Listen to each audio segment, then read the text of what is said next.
परम सन्मानयोग गुरु रूप गुरु खालसा साध संगत जी, वाहिगुरु जी का खालसा वाहिगुरु जी की फतेह। सिद्धू कुल विच एक जट सी जिसदी शुभ गोत भुलरिए सी। आदम उसका नाम सी ते उसदे घर कोई संतान पैदा नहीं सी होई। उस वंश विच वड्डे भागां वाला खेती दी कार करदा सी। हर वेले पुत्र दे पैदा होण बारे चित्त विच सोचदा रहिंदा सी अते अजिही तीबर चिंता विच बहुत समा बीत गया। इस तरह कई साल बीत गए। सुख देण वाली संतान पैदा ना होई। सब पीरां फकीरां दी बड़े प्यार नाल सेवा करदा रहा। बड़े लंबे समय तक सेवा करदा रहा। संतान दी बड़ी अभिलाषा सी, ओह किसे थां तो भी प्राप्त ना होई। अपने चित्त विच बहुत ही चिंता करदा रहिंदा सी। जद गुरु जी दे एक सिख नूं मिलिया तां उसनूं अपने हिरदे दा मनोरथ कहा, मैं अनेकां उपाਅ कीते हन पर मैनूं पुत्र किसे थां तो भी प्राप्त नहीं होया। गुरु जी दे सिख ने सुन के उपदेश किया, मेरा कहा चंगी तरह मन्नो। श्री गुरु नानक देव जी जग विच अवतार होए हन। निरंकार ने आप स्वरूप धारण किया है। उन्हां दे पिछों श्री गुरु अंगद देव जी होए हन। फिर श्री गुरु अमरदास जी उन्हां दे स्थान ते बैठे हन। तिन्नां पातशाहियां तो बाद हुण चौथे गुरु जी भी बहुत चंगे हन। उन्हां दा नाम सतगुरु रामदास जी है। ਉਹ ਸਾਰੇ ਕਾਰਜ ਪੂਰਨ ਕਰਦੇ ਹਨ। ਹੁਣ ਜਾ ਕੇ ਉਹਨਾਂ ਦੀ ਸੇਵਾ ਕਰੋ। ਪੁੱਤਰ ਦੀ ਕਾਮਨਾ ਉਹਨਾਂ ਪਾਸੋਂ ਪੂਰੀ ਹੋਏਗੀ। ਆਦਮ ਜੱਟ ਇਹ ਗੱਲ ਸੁਣ ਕੇ ਅਤੇ ਆਪਣੀ ਬਿਰਧ ਅਵਸਥਾ ਸਮਝ ਕੇ ਸੋਚਣ ਲੱਗਾ ਕਿ ਸੁੱਕੇ ਰੁੱਖ ਨੂੰ ਫਲ ਕਿਵੇਂ ਲੱਗ ਸਕਦਾ ਹੈ। ਸੰਸ਼ੇ ਵਿੱਚ ਪੈ ਕੇ ਇਸ ਤਰ੍ਹਾਂ ਵਿਚਾਰ ਕਰਨ ਲੱਗਾ। ਇਸ ਚਿੰਤਾ ਨੂੰ ਵਿਚਾਰਦਾ ਹੋਇਆ ਫਿਰ ਮਨ ਵਿੱਚ ਇਹ ਗੱਲ ਪੱਕੀ ਕੀਤੀ ਕਿ ਜੇ ਮੈਂ ਗੁਰੂ ਜੀ ਦੀ ਮਹਾਨ ਸੇਵਾ ਕਰਾਂਗਾ ਤਾਂ ਜੇ ਪੁੱਤਰ ਨਹੀਂ ਹੋਏਗਾ ਤਾਂ ਪਰਲੋਕ ਵਿੱਚ ਚੰਗੀ ਗਤੀ ਪ੍ਰਾਪਤ ਕਰ ਲਵਾਂਗਾ। ਆਪਣੇ ਮਨ ਵਿੱਚ ਇਸ ਤਰ੍ਹਾਂ ਵਿਚਾਰ ਬਣਾ ਕੇ ਆਪਣੇ ਨਾਲ ਆਪਣੀ ਪਤਨੀ ਨੂੰ ਲੈ ਕੇ ਗੁਰੂ ਜੀ ਦੀ ਸੇਵਾ ਕਰਨ ਵਾਸਤੇ ਚੱਲ ਪਿਆ। ਦੂਰ ਤੋਂ ਹੀ ਜਾ ਕੇ ਗੁਰੂ ਜੀ ਨੂੰ ਵੰਦਨਾ ਕੀਤੀ ਅਤੇ ਟਿਕਾਣਾ ਕਰਕੇ ਸੰਗਤ ਵਿੱਚ ਬੈਠਾ ਰਿਹਾ। ਜੰਗਲ ਵਿੱਚ ਜਾ ਕੇ ਸੁੱਕੀਆਂ ਲੱਕੜਾਂ ਦੀਆਂ 2 ਪੰਡਾਂ ਲਿਆਉਂਦਾ ਸੀ। ਇੱਕ ਪੰਡ ਤਾਂ ਆਪਣੇ ਰਹਿਣ ਵਾਲੇ ਟਿਕਾਣੇ ਰੱਖ ਲੈਂਦਾ ਸੀ ਤੇ ਇੱਕ ਪੰਡ ਜਿੱਥੇ ਗੁਰੂ ਜੀ ਦਾ ਲੰਗਰ ਚੱਲਦਾ ਸੀ ਉੱਥੇ ਦੇ ਦਿੰਦਾ ਸੀ। ਆਪਣੇ ਪਾਸੋਂ ਹੀ ਭੋਜਨ ਕਰਦਾ ਸੀ। ਇਸ ਪ੍ਰਕਾਰ ਗੁਰੂ ਜੀ ਦੀ ਕਾਰ ਕਰਦਾ ਸੀ। 6 ਮਹੀਨੇ ਉੱਥੇ ਰਹਿੰਦਿਆਂ ਬਤੀਤ ਕਰ ਦਿੱਤੇ। ਉਹ ਦਿਲ ਲਾ ਕੇ ਗੁਰੂ ਜੀ ਦੀ ਸੇਵਾ ਕਰਦਾ ਸੀ। ਇੱਕ ਸਮੇਂ ਗੁਰੂ ਜੀ ਕਿਤੇ ਬਾਹਰ ਚਲੇ ਗਏ। ਕਈ ਦਿਨ ਬੀਤਣ ਤੋਂ ਬਾਅਦ ਉਹ ਫਿਰ ਵਾਪਸ ਆ ਗਏ। ਉਸ ਸਮੇਂ ਸਰਦੀ ਦਾ ਮੌਸਮ ਸੀ ਅਤੇ ਉੱਥੇ ਬਹੁਤ ਬਾਰਿਸ਼ ਹੋ ਰਹੀ ਸੀ। ਤਦ ਗੁਰੂ ਜੀ ਦੇ ਪਾਸ ਬਹੁਤ ਸੰਗਤ ਆਈ ਹੋਈ ਸੀ।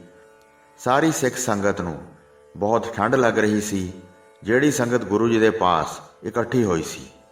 ਆਦਮ ਜੱਟ ਨੇ ਉਸੇ ਵੇਲੇ ਕਮਰ ਕੱਸਾ ਬੰਨ੍ਹ ਲਿਆ ਤੇ ਜਿਹੜੀਆਂ ਸੁੱਕੀਆਂ ਲੱਕੜਾਂ ਉਸਨੇ ਆਪਣੇ ਟਿਕਾਣੇ ਇਕੱਠੀਆਂ ਕੀਤੀਆਂ ਹੋਈਆਂ ਸਨ, ਜਿਹੜੀਆਂ ਇੱਕ ਇੱਕ ਪੰਡ ਕਰਕੇ ਜਮ੍ਹਾਂ ਕੀਤੀਆਂ ਹੋਈਆਂ ਸਨ, ਉਹਨਾਂ ਨੂੰ ਚੁੱਕ ਕੇ ਉਸ ਸੰਗਤ ਨੂੰ ਦੇ ਦਿੱਤਾ।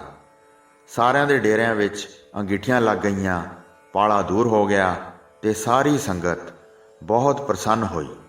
ਉਸ ਸਮੇਂ ਗੁਰੂ ਜੀ ਨੇ ਉੱਚੇ ਥਾਂ ਖੜੇ ਹੋ ਕੇ ਸਾਰੀ ਸੰਗਤ ਵੱਲ ਵੇਖਿਆ।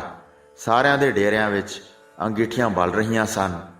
ਸਾਰੇ ਬੜਾ ਪ੍ਰਕਾਸ਼ ਹੋ ਰਿਹਾ ਸੀ। ਗੁਰੂ ਜੀ ਨੇ ਫਿਰ ਆਪਣੇ ਹਿਰਦੇ ਵਿੱਚ ਇਸ ਤਰ੍ਹਾਂ ਵਿਚਾਰ ਕੀਤਾ ਕਿ ਇੰਨਾ ਬਾਲਣ ਇਹਨਾਂ ਨੂੰ ਕਿੱਥੋਂ ਮਿਲ ਗਿਆ ਹੈ। ਇੱਥੇ ਤਾਂ ਨੇੜੇ ਕੋਈ ਸਥਾਨ ਨਹੀਂ ਹੈ। ਇੰਨਾ ਬਾਲਣ ਇਹਨਾਂ ਨੂੰ ਕਿਸ ਨੇ ਦਿੱਤਾ ਹੈ। ਜਦ ਸਵੇਰ ਹੋਈ ਅਤੇ ਸਭਾ ਲੱਗੀ ਤਾਂ ਸਾਰੇ ਦਰਸ਼ਨ ਕਰਨ ਵਾਸਤੇ ਆਏ। ਸ਼੍ਰੀ ਗੁਰੂ ਰਾਮਦਾਸ ਜੀ ਨੇ ਫਿਰ ਸਾਰਿਆਂ ਨੂੰ ਬਾਲਣ ਦੇ ਪ੍ਰਸੰਗ ਬਾਰੇ ਪੁੱਛਿਆ। ਸਾਰਿਆਂ ਨੇ ਕਿਹਾ, ਕੋਈ ਇੱਕ ਸਿੱਖ ਹੈ, ਉਹ ਸਾਰੇ ਡੇਰਿਆਂ ਵਿੱਚ ਬਾਲਣ ਦਿੰਦਾ ਰਿਹਾ ਹੈ। ਇੱਕ ਰਸੋਈਆ ਗੁਰੂ ਜੀ ਦੇ ਪਾਸ ਖੜਾ ਸੀ। ਉਸ ਸਮੇਂ ਗੁਰੂ ਜੀ ਦੇ ਪਾਸ ਬੇਨਤੀ ਕੀਤੀ। ਲੰਗਰ ਵਿੱਚ ਸੁੱਕੀਆਂ ਲੱਕੜਾਂ ਦੀ ਇੱਕ ਵੱਡੀ ਪੰਡ ਉਹ ਲੰਮੇ ਸਮੇਂ ਤੋਂ ਦਿੰਦਾ ਆ ਰਿਹਾ ਹੈ। ਅੰਤਰਜਾਮੀ ਗੁਰੂ ਜੀ ਸਭ ਕੁਝ ਜਾਣਦੇ ਸਨ। ਉਸ ਦੇ ਕਹਿਣ 'ਤੇ ਭਾਈ ਆਦਮ ਦੀ ਕਾਲ ਕਮਾਈ ਨੂੰ ਪਛਾਣਿਆ। ਸੁੱਖਾਂ ਦੇ ਦਾਤੇ ਸ਼੍ਰੀ ਗੁਰੂ ਰਾਮਦਾਸ ਜੀ ਨੇ ਫਿਰ ਸਾਰੇ ਸਿੱਖਾਂ ਵਿੱਚ ਕਿਹਾ, ਉਸ ਸਿੱਖ ਨੂੰ ਲੱਭ ਕੇ ਲਿਆਓ ਜਿਸ ਨੇ ਇੰਨੀ ਘਾਲਣਾ ਘਾਲੀ ਹੈ। ਉਸ ਦਾ ਕੀ ਮਨੋਰਥ ਹੈ ਤਾਂ ਕਿ ਕਿਸੇ ਦੇਰ ਤੋਂ ਬਗੈਰ ਪੂਰਾ ਕਰੀਏ। ਇਹ ਸੁਣ ਕੇ ਸਿੱਖ ਉਸ ਥਾਂ ਚਲੇ ਗਏ ਜਿੱਥੇ ਉਹ ਰਹਿੰਦਾ ਸੀ। ਉਸੇ ਵੇਲੇ ਉਸ ਨੂੰ ਲੈ ਕੇ ਚੱਲ ਪਏ। ਉਹ ਵੀ ਬਹੁਤ ਪ੍ਰਸੰਨ ਹੋ ਕੇ ਚੱਲ ਪਿਆ। ਗੁਰੂ ਜੀ ਦੇ ਪਾਸ ਜਾ ਕੇ ਉਸਨੇ ਹੱਥ ਜੋੜ ਕੇ ਬੰਦਨਾ ਕੀਤੀ ਅਤੇ ਗੁਰੂ ਜੀ ਦੇ ਸਾਹਮਣੇ ਖੜਾ ਹੋ ਗਿਆ। ਗੁਰੂ ਜੀ ਨੇ ਵੇਖ ਕੇ ਬਚਨ ਕੀਤਾ, ਤੂੰ ਆਪਣੇ ਹਿਰਦੇ ਵਿੱਚ ਕੀ ਮਨੋਰਥ ਧਾਰਨ ਕੀਤਾ ਹੈ? ਤੇਰੀ ਘਾਲ ਕਮਾਈ ਹੁਣ ਸੰਪੂਰਨ ਹੋਈ ਹੈ। ਜੋ ਕੁਝ ਵੀ ਤੂੰ ਚਾਹੁੰਦਾ ਹੈ ਉਹ ਵਰ ਮੰਗ ਲੈ। ਆਦਮ ਜੱਟ ਗੁਰੂ ਜੀ ਦਾ ਬਚਨ ਸੁਣ ਕੇ ਆਪਣੇ ਦਿਲ ਦਾ ਮਨੋਰਥ ਕਹਿ ਨਾ ਸਕਿਆ। ਆਪਣੇ ਮਨ ਵਿੱਚ ਸੋਚਣ ਲੱਗਾ ਕਿ ਮੈਂ ਬਹੁਤ ਬਿਰਧ ਹੋ ਗਿਆ ਹਾਂ, ਹੁਣ ਪੁੱਤਰ ਕਿੱਥੇ ਹੋ ਸਕਦਾ ਹੈ। ਇਸ ਕਰਕੇ ਉਹ ਵਰ ਨਹੀਂ ਮੰਗਾਂਗਾ।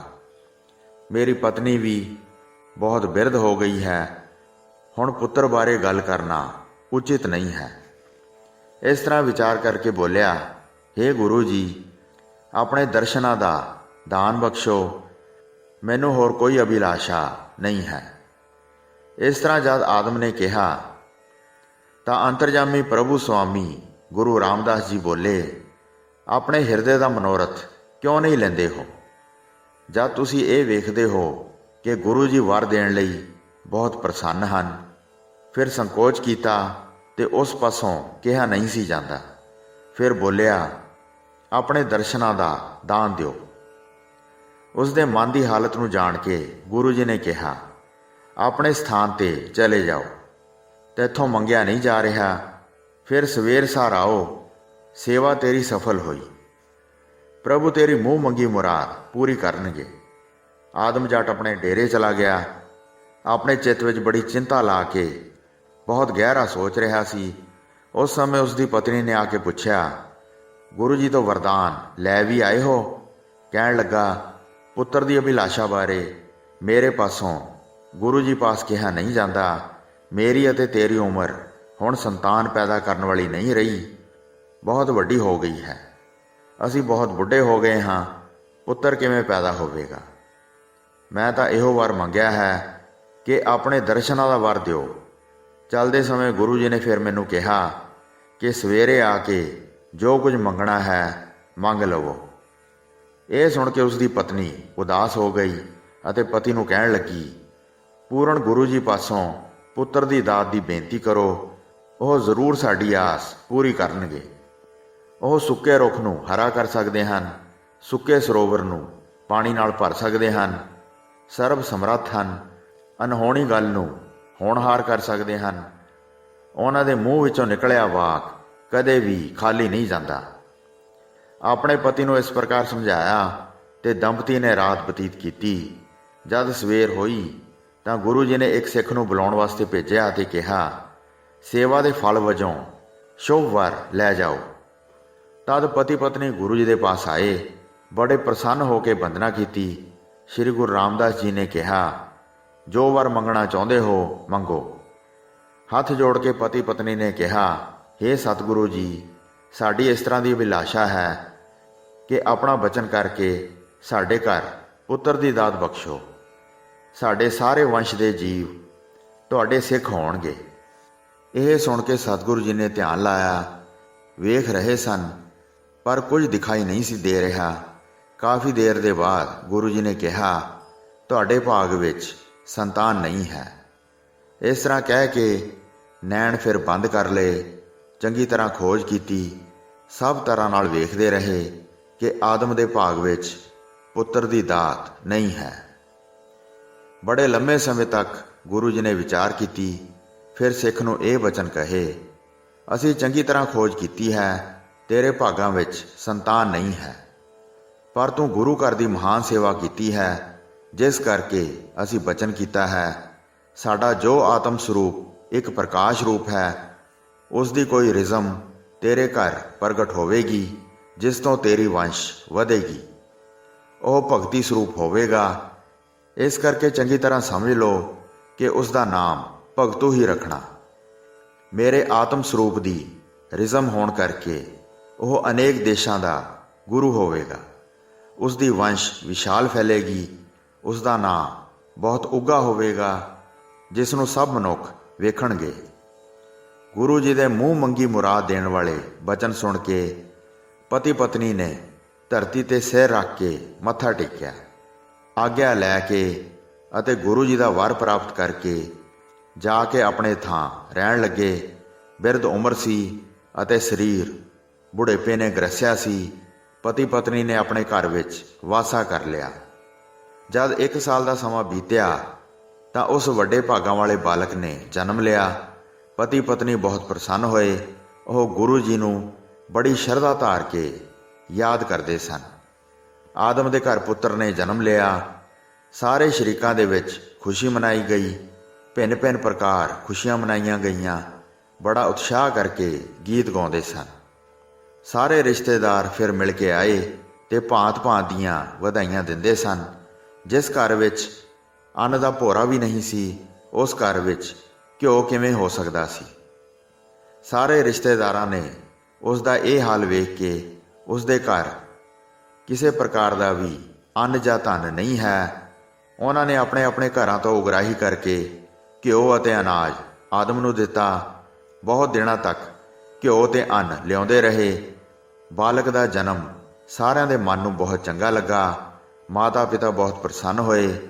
ਉਹ ਕਹਿੰਦੇ ਸਨ ਕਿ ਬਾਲਕ ਦੇ ਜੰਮਦਿਆਂ ਹੀ ਬਹੁਤ ਪਦਾਰਥ ਆਉਣ ਲੱਗ ਗਏ ਹਨ। ਸਾਰੇ ਰਿਸ਼ਤੇਦਾਰ ਇੱਕ ਥਾਂ ਇਕੱਠੇ ਹੋ ਕੇ ਮਿਲੇ। ਉੱਥੇ ਇੱਕ ਬਿਰਧ ਆਦਮੀ ਸੀ ਜਿਸ ਨੇ ਕਿਹਾ, ਸ਼ੁਭ ਲੱਛਣਾਂ ਵਾਲੇ ਬਾਲਕ ਨੇ ਜਨਮ ਲਿਆ ਹੈ, ਵੱਡੇ ਭਾਗਾਂ ਵਾਲਾ ਹੈ। ਅਸੀਂ ਚੰਗੀ ਤਰ੍ਹਾਂ ਵੇਖ ਲਿਆ ਹੈ। ਜਿਸ ਨੇ ਜਨਮ ਲੈਂਦਿਆਂ ਸਭ ਪਾਸੋਂ ਉਗਰਾਹੀ ਲਈ ਹੈ।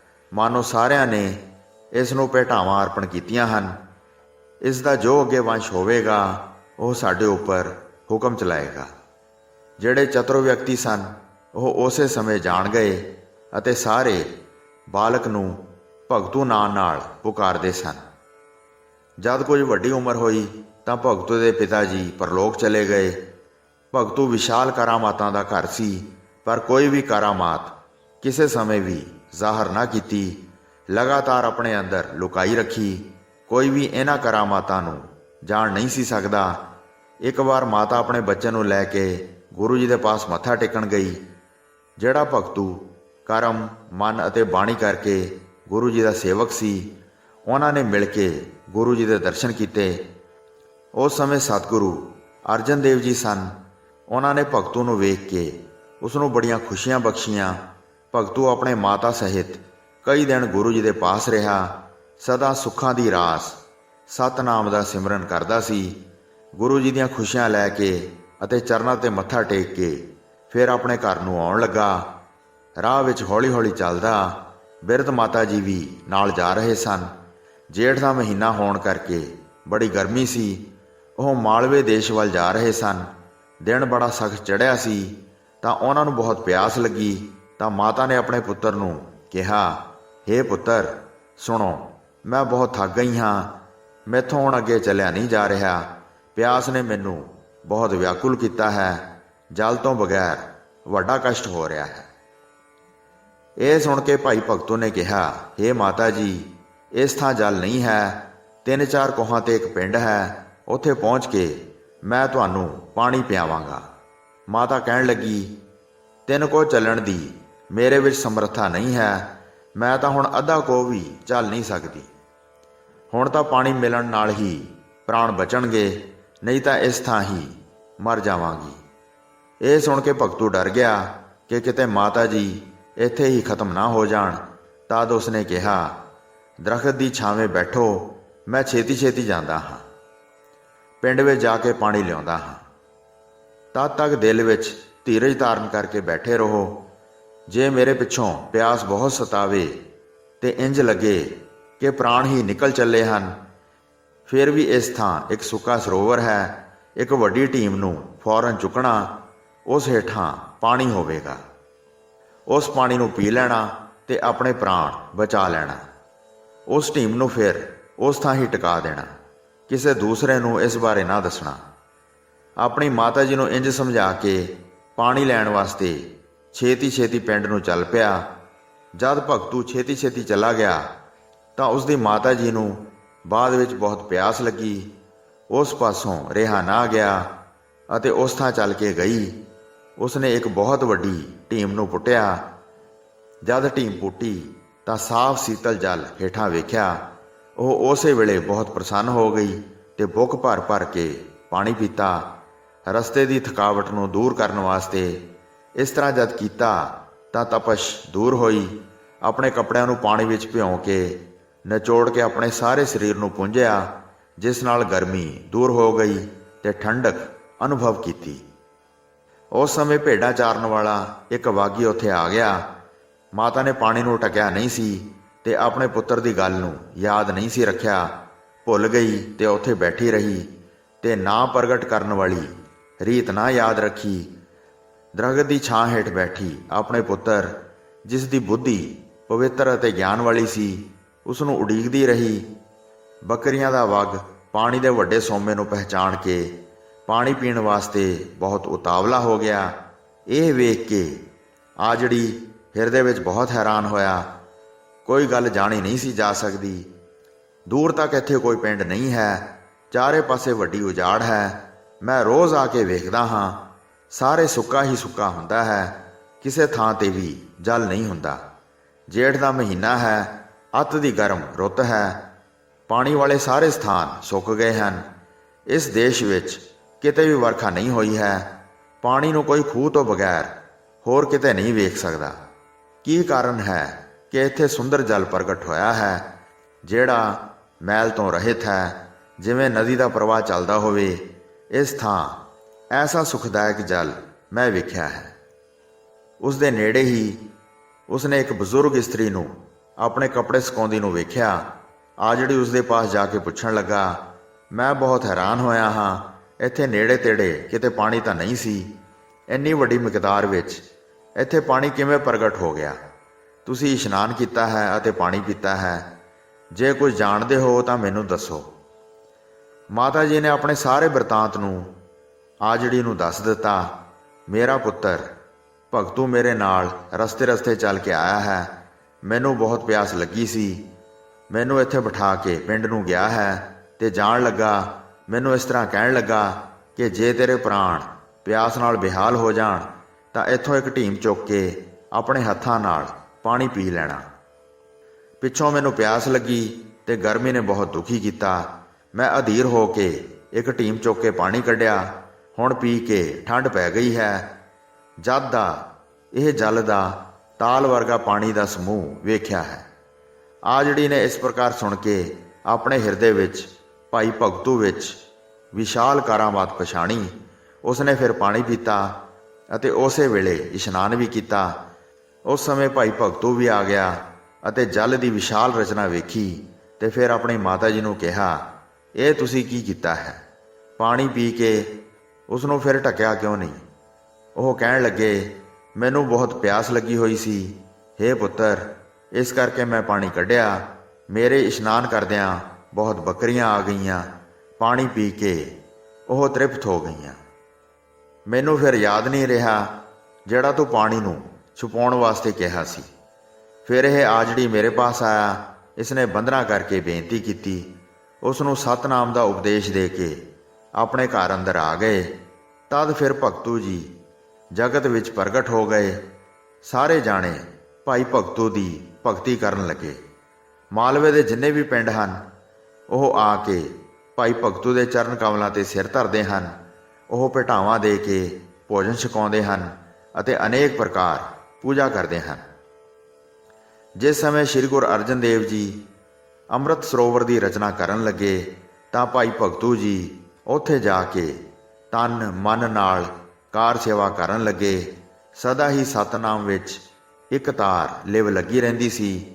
ਮਿੱਟੀ ਪੁੱਟ ਕੇ ਸਿਰ 'ਤੇ ਚੁੱਕਦੇ ਸਨ। ਸਰੋਵਰ ਤੋਂ ਬਾਹਰ ਜਾ ਕੇ ਬੜੀ ਦੂਰ ਸੁੱਟਦੇ ਸਨ। ਸਵੇਰ ਸਾਰ ਤੋਂ ਹੀ ਕਾਰ ਸੇਵਾ ਕਰਨੀ ਆਰੰਭ ਕਰ ਦਿੰਦੇ ਸਨ ਤੇ ਸ਼ਾਮ ਤੱਕ ਹਿੱਤ ਕਰਕੇ ਲੱਗੇ ਰਹਿੰਦੇ ਸਨ।